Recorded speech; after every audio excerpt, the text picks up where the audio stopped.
Good evening and thank you for joining us. I'm Will Price. It's been less than a month since a spill of the chemical anhydrous ammonia caused by a crash on US 40 took 5 lives in Topless, Illinois. Today, first responders in Illinois had the chance to learn more about how to respond in these dangerous situations. The Illinois Fire Service Institute put on a class in Marshall. Our Zach Stidham was there to give us a look. Anhydrous ammonia is one of the most common chemicals used in modern agriculture. It is also one of the most dangerous. There have always been precautions in place when a spill occurs, but there is room for change.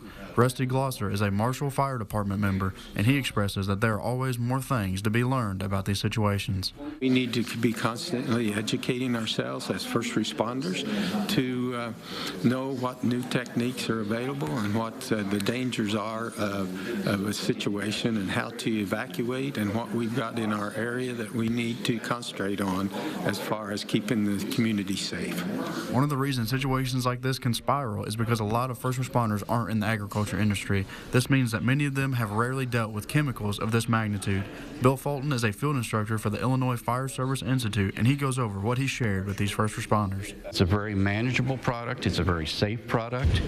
As long as you know the characteristics, as long as you know how to handle it. I always tell these guys, respect it, don't be afraid of it. The main purpose of the class is to make sure everyone involved knows how to react in emergency situations.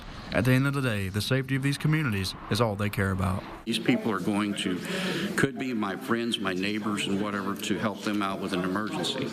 And so it's very important for them to understand how to properly handle anhydrous ammonia in an emergency situation so that they can help those folks out there in the country. Now, these classes were scheduled prior to the accident in Topless, and the next one will be on November 20th in Effingham.